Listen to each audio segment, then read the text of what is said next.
Senhores senadores, senhoras senadoras, eu vou aproveitar esse momento, antes de encerrarmos a votação e proclamarmos o resultado, para fazer uma rapidíssima intervenção. Em um dos períodos, senador Requião, senador Fernando Collor, senador Omar, senador Pimentel, eu vou aproveitar este momento para fazer uma rápida intervenção, porque tão logo eu anuncio o resultado, a sessão, claro, já vai ser conduzida pelo presidente eleito.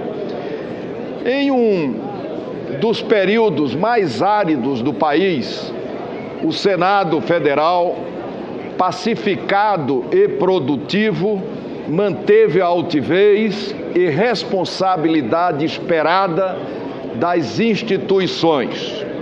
Ao longo, senador Omar, ao longo de 4 anos, fizemos na casa muitas mudanças.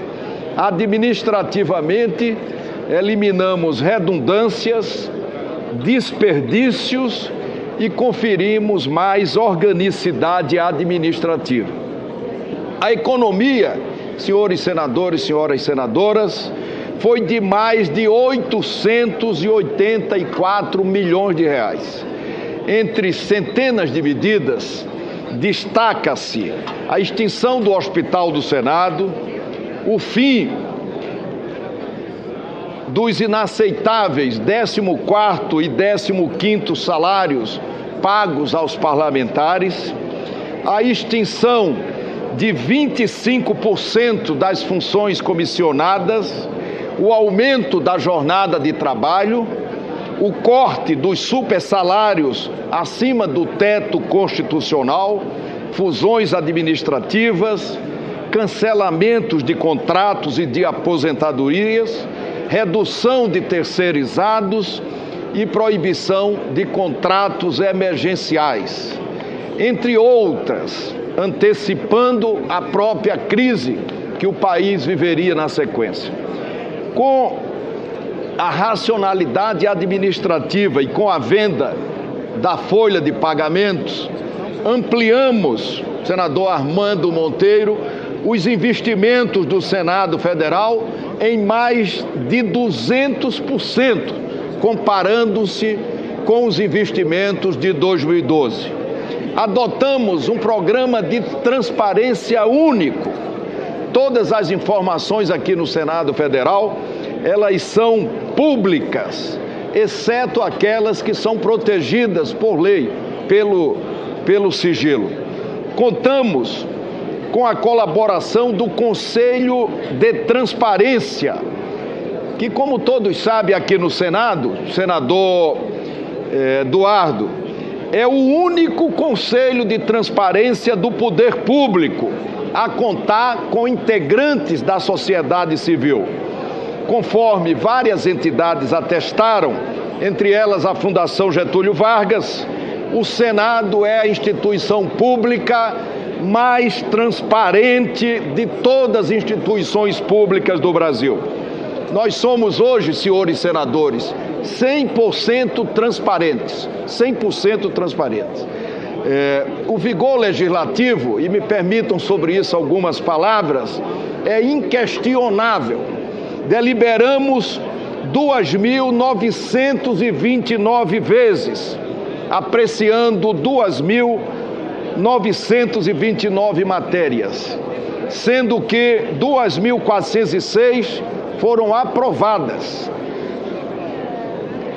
Demonstração, senhores senadores e senhoras senadoras, de que apesar da pulverização partidária, somos capazes de reunir maiorias para ampliar a formulação de políticas públicas. Foram inúmeros os avanços.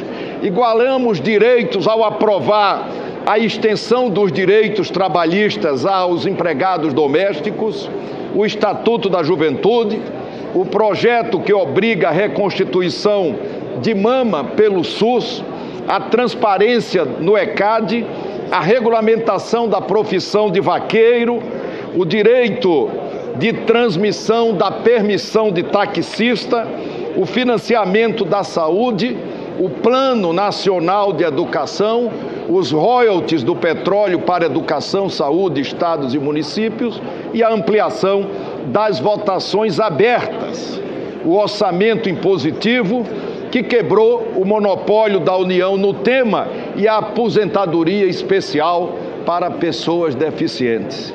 Aprovamos a nova lei do feminicídio, aprovamos o Código de Proteção ao Usuário do Serviço Público, a universalização da Defensoria Pública, o refinanciamento das dívidas estaduais, a troca do indexador dessas mesmas dívidas, o Fundo de Combate à Violência contra a Mulher, a prevenção e a repressão ao tráfico de pessoas, a redução tributária para micro e pequenas empresas, a importante PEC para combater o trabalho escravo, a lei do menino Bernardo, com ativa participação aqui neste Senado Federal da apresentadora Xuxa, o piso salarial para os agentes comunitários de saúde, o novo marco civil da internet e a ampliação do Super Simples.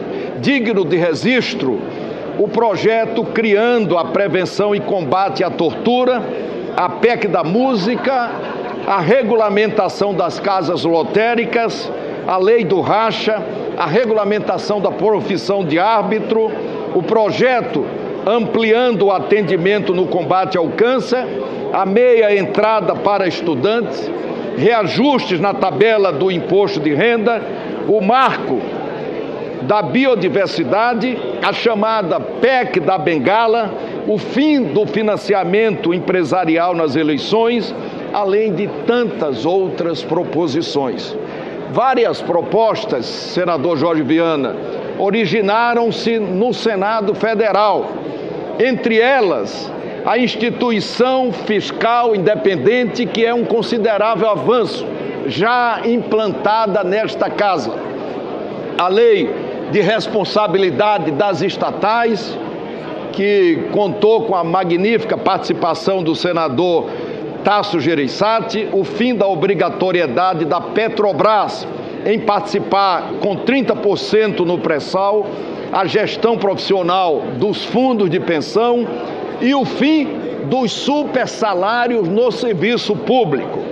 No Pacto Federativo, senhores senadores, e já encerro, convalidamos os incentivos fiscais, mudamos, como disse, o indexador das dívidas estaduais, aprovamos o compartilhamento dos recursos das vendas não presenciais, o aumento de 1% no fundo de participação dos municípios, já tínhamos dado 1%, e um testemunho que trago de Alagoas, senador Aloysio, a quase totalidade dos prefeitos do Brasil, principalmente dos prefeitos das capitais, só pagaram os salários em dia porque este Senado Federal, por sua iniciativa, aprovou a repatriação dos ativos que estavam no exterior e no final negociou para que fosse entregue ainda na administração passada a multa proveniente dessa repatriação.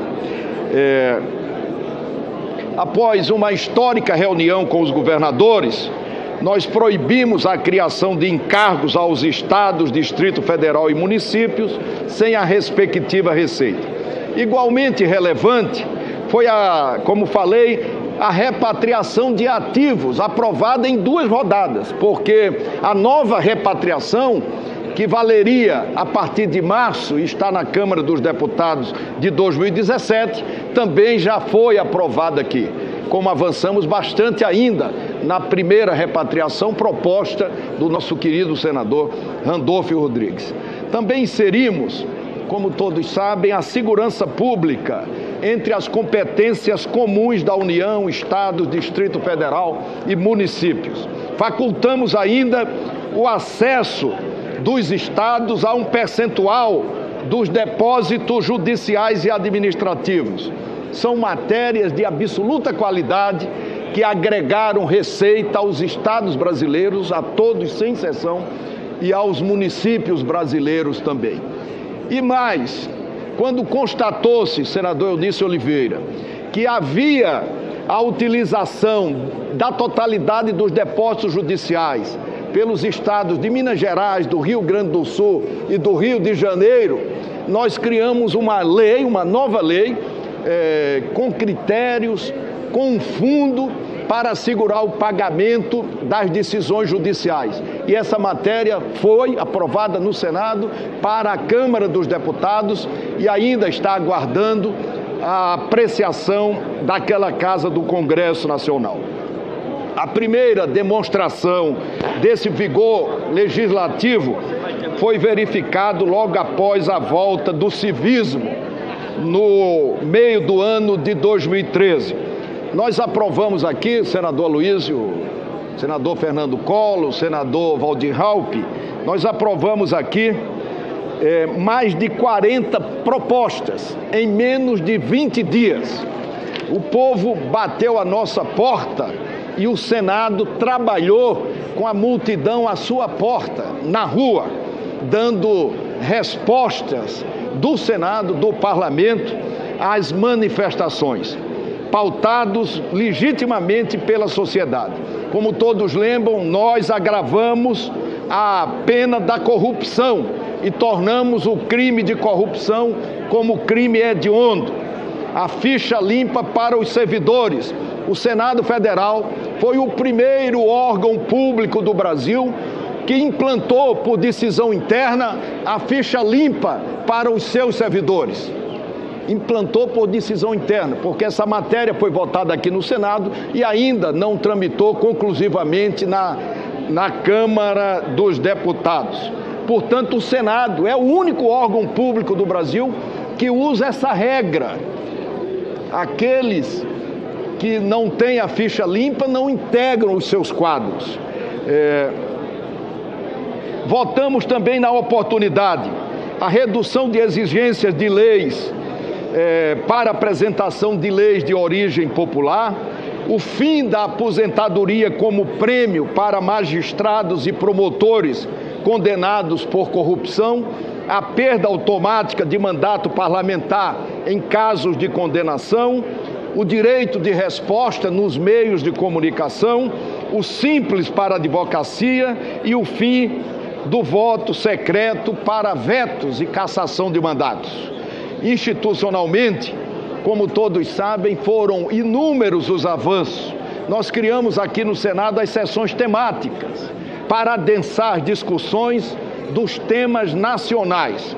Depois da lei que obriga a discriminar o preço dos impostos nos produtos, o Senado Federal, desde 2014, avalia o sistema tributário nacional e afere a carga tributária que recai sobre a atividade produtiva.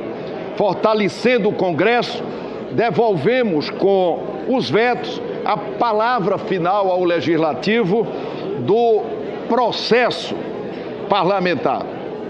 Quanto às MPs, senhores senadores, e já concluo, quanto às MPs, cujos conceitos de urgência e relevância vinham sendo banalizados, deixamos de examinar aquelas que chegam ao Senado com menos de 7 dias e devolvemos algumas medidas provisórias inconstitucionais, entre elas uma que criava tributos, e criamos, como todos sabem, contra a própria Câmara dos Deputados, a pertinência temática, para evitar os jabutis e contrabandos que tanta incerteza jurídica inspirava e foram regra do Congresso Nacional, infelizmente, durante muito tempo.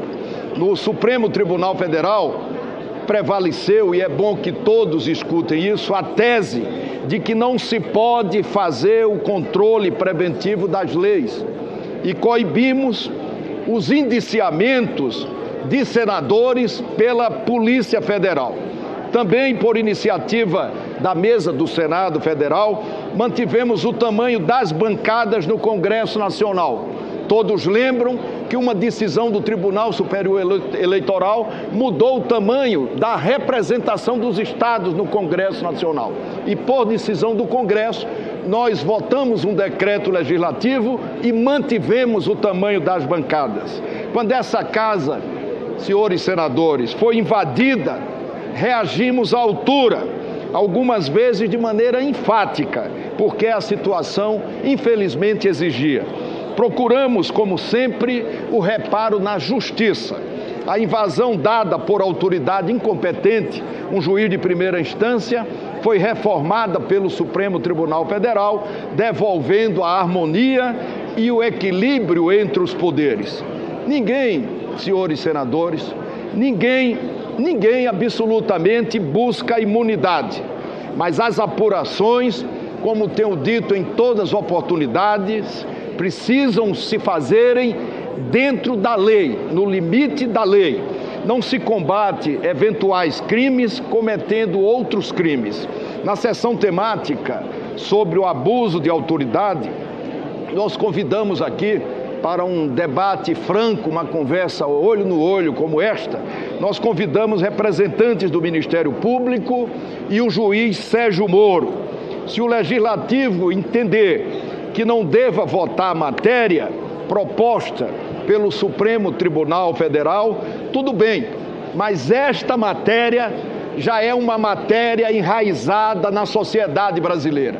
Apesar das tentativas para embaçar o noticiário, o abuso de autoridade é uma matéria enraizada hoje na sociedade brasileira, tal qual o supersalário no serviço público, onde infelizmente poucos em detrimento de milhões, chegam a ganhar 70, 80, 100, 200 mil reais por mês. A mesa diretora, senador Jorge Viana, também foi altiva, como recomenda a Constituição Federal, na controvérsia liminar dada por um ministro do Supremo Tribunal Federal pelo afastamento do seu presidente e reformada pelo pleno daquela Suprema Corte.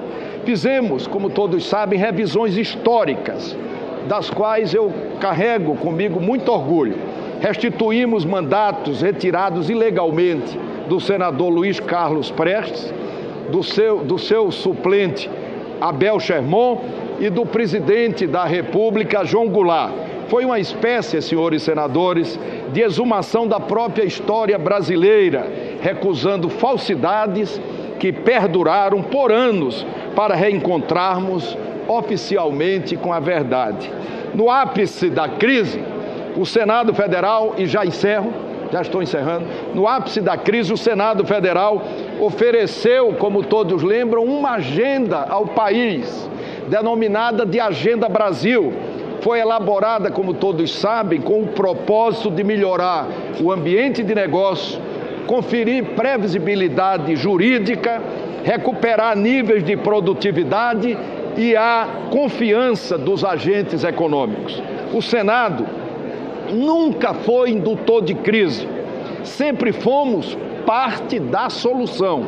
A Casa se comportou como um poder moderador, preservando as instituições, a independência dos poderes, as garantias individuais coletivas e as soluções democráticas. Sempre as soluções democráticas, recusando anomalias, sejam elas anomalias políticas ou anomalias institucionais.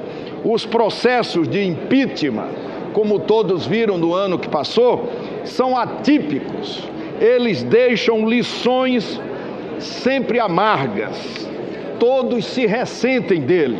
No processo que resultou no afastamento da presidente da República, é imprescindível assinalar que o Senado Federal se pautou pela isenção, equilíbrio e responsabilidade. Adotamos o roteiro da Constituição, os acórdãos do Supremo Tribunal Federal e o precedente de 1992. Sob essa presidência, a voz da oposição foi sempre sagrada, como também foi o direito ao contraditório, aos prazos e ao amplo direito de defesa. A democracia, senhores senadores, senhoras senadoras, se constrói com ritos e com critérios isonômicos.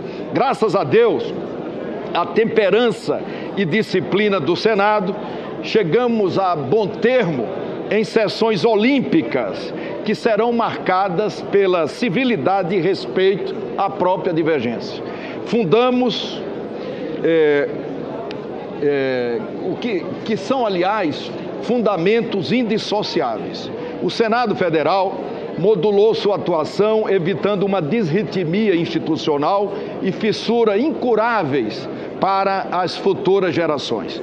Demos as respostas na velocidade adequada e, como todos sabem, sem atropelos. Tocamos o processo no velocímetro da lei. Não pisamos no freio para procrastinar, nem aceleramos atropelando a defesa, território sagrado e inviolável, repito. Desejo, nessas poucas palavras, agradecer aos integrantes da mesa diretora do Senado Federal, ao senador Jorge Viana, primeiro vice-presidente do Senado Federal, que em todos os momentos, independentemente da circunstância que nós vivíamos, cumpriu um importantíssimo e responsável papel. Senador Romero Jucá, segundo vice-presidente da Casa, que também em todos os momentos colaborou para que esse processo avançasse. Vicentinho Alves, primeiro secretário, que foi fundamental para que nós transformássemos o Senado Federal num órgão 100% transparente. 100% transparente. Senador Zezé Perrella, segundo secretário. Senador Gladson Cameli, terceiro secretário. Senadora Ângela Portela, quarta secretária. E aos senadores, queridos amigos, Sérgio Petecão, João Alberto de Souza e Eumano Ferrer. Sem eles, os avanços do Senado, senador Fernando Collor, senador Benedito de Lira, não seriam possíveis. Eu quero agradecer ainda aos líderes, a todas as senadoras, a todos os senadores, aos servidores dessa casa, visitantes, colaboradores, homenageados, debatedores, jornalistas, repórteres, telespectadores, ouvintes e cada um que aqui compareceu com ideias, propostas ou mesmo críticas nesses últimos anos que marcaram a vida nacional. A permeabilidade é que faz essa casa pulsar cada vez mais forte e ser representativa. Embora alguns segmentos no Brasil, na ambição do poder, estejam flertando perigosamente com o fascismo e desprezando o valor do voto, garanto mais uma vez que eles não passarão. A história não perdoa os oportunistas e jamais esquece os covardes e os omissos. A política exige reflexão, responsabilidade e altivez. Os eleitos no sistema representativo não podem se transformar em uma manada tangida pelo medo e subjugada pela publicidade opressiva.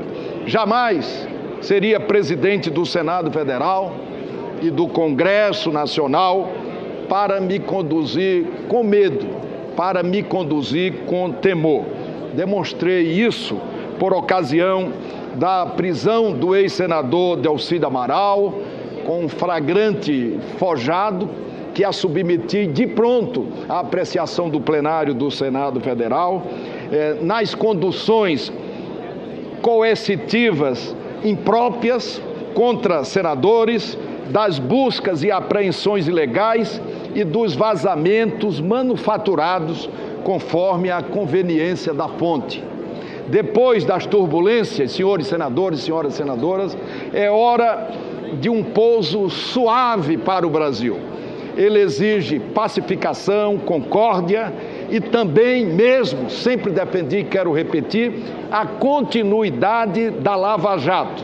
Eu desejo aqui, antes de anunciar o resultado da eleição, cumprimentar mais uma vez a presidente Carmen Lúcia pela recente homologação das delações da Odebrecht e tenho dito, queria repetir, que qualquer investigação requer transparência e mesmo o fim do sigilo sempre nos aproxima da verdade e evita manipulações e evita vazamentos. Eu acho que quem já mudou o seu sistema investigatório no mundo todo civilizado, e o Brasil precisa seguir esse caminho, precisa, antes de qualquer coisa, abrir o sigilo das investigações. A partir da ocorrência de qualquer fato, é preciso que se abra, se quebre, se derrube o sigilo das investigações, para que a população não seja manipulada, o que infelizmente com muitos, com todos é evidente que não, mas com muitos tem acontecido no Brasil. O Congresso Nacional estará, como disse sempre, queria repetir, em boas mãos com a condução do senador permitam a falta de isenção, permitam-me a falta de isenção, porque nestas últimas palavras eu não posso não só omitir a minha vontade, o meu desejo, respeitosamente ao senador Medeiros, mas eu não estou privado de emitir a minha consideração. Eu tenho absoluta convicção, se o senador Eunício Oliveira foi eleito, ele conduzirá com muita sabedoria, com muita competência este Senado Federal para que nós avancemos no sentido de outros progressos e ainda mais da transparência. O Eunício Oliveira, como todos sabem, mais do que meu líder, é meu amigo querido, é meu amigo pessoal, a quem tenho uma grande estima, interlocução frequente. Como todos conhecem o Eunício é um excelente administrador, um hábil negociador e tenho certeza que não economizará suas melhores energias para que voltemos aos dias de prosperidade da sociedade brasileira. Eu quero mais uma vez agradecer a todos pela paciência e peço que Deus ilumine a todos nós, ao futuro presidente que será anunciado agora. Eu quero me colocar à disposição dentro desta casa, com o meu trabalho, com a minha dedicação, para que eles possam materializar tudo aquilo que ele planejou. Muito obrigado a todos os senadores.